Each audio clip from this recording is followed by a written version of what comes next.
Hello and welcome to number 3 of the special Rugby League Coach podcast dedicated to the issues that both you and I agreed on that we wanted to talk about and share opinions on. You shared yours on Facebook and I am going to share mine on this pod.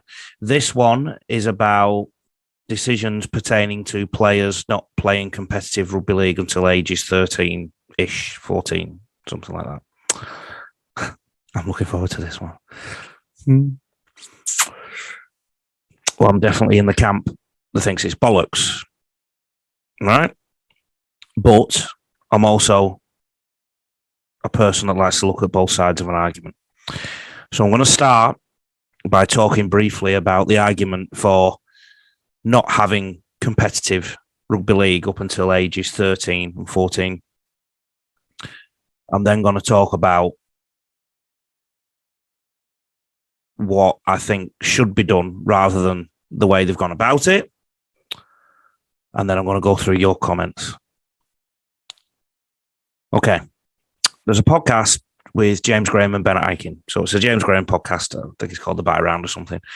And Ben Eichen's on. And I'm a huge Ben Eichen fan as an operator. And he articulates why this is so. And when you listen to him talk about it, I totally understand. However, I firmly believe that we need two provisions. If this is going to happen, we need two provisions. We need provisions for kids and parents who want their kids to play a safer version of the game, and it can even be that the two teams agree. You know, in a division of 8 teams, there might be 4 who want to play tag type versions and 4 who want to play tackle. Or you might even split the same game and play 10 minutes tackle or something like that. But we need the two provisions.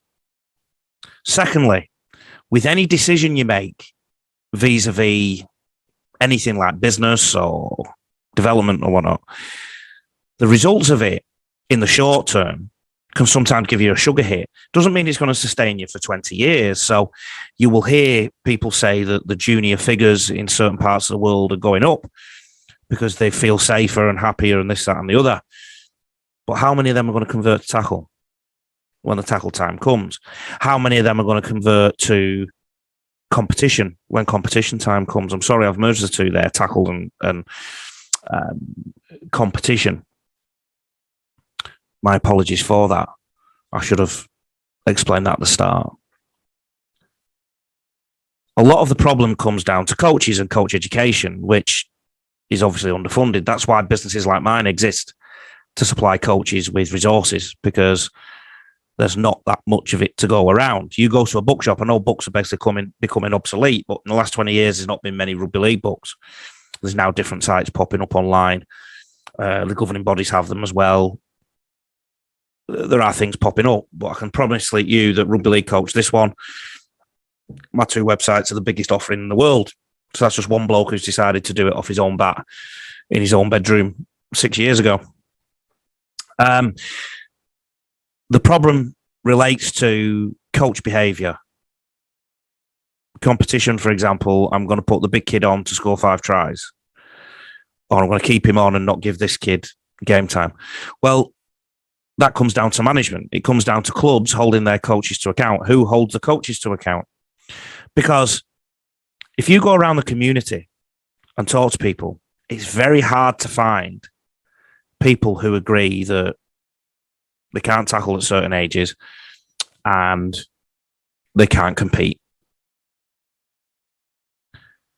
You may remember on Facebook, I said I had a difficult conversation with somebody in the governing body that made me question my future in the game, right?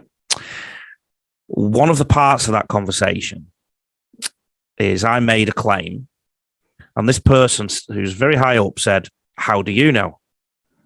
And I explained, I know because I'm actually in the community. I talk to people all the time.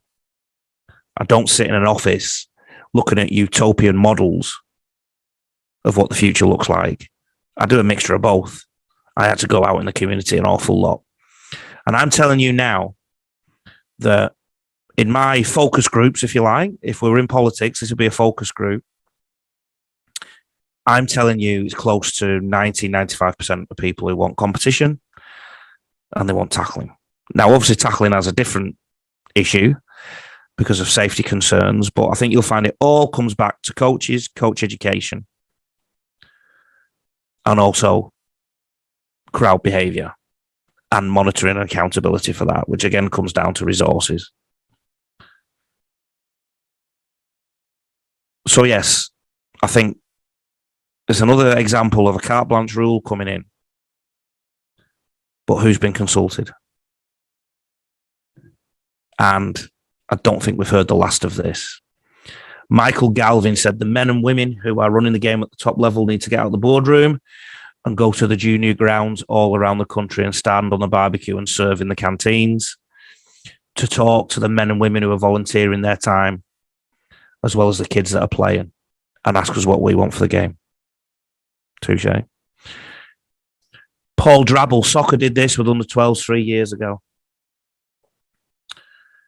It was disappointing to see 50 kids told of the change and seeing the disappointment as they had done the preparation to move to competitive. It also big time affected the training of junior referees. When you have competition in sport, it's a safe way of teaching winning and losing. It's a safe way if coaches are put through a rigorous coaching education regime. Let me just have a sip of my coffee. If that regime is rigorous and they're held to account for their behaviour. In meetings with the NRL, I've told them about some coach behaviour, and I can guarantee nothing was done about it. Why? Like, who could get away with this? Anthony and Amanda Dowden. Don't like it. Should be competitive by the time they step onto a mod league field at the latest. Corey Manton, I like the model of top four or half competition play finals with a shield pool for the bottom half.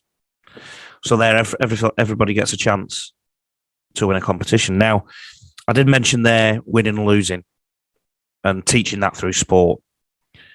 It is a safer manner because when these kids go to be adults, if they want a partner, they're either going to get that partner or they're not. Somebody else might get them. That means they win or they lose. And they need to know how to deal with that defeat if it is a defeat and a victory if it's a victory, right? If they go for a job and 10 of them go for a job, one of them will get the job won't be shared between 10 people. And as a teacher for so long, before I went full-time with this, I've seen how adolescents deal with such things.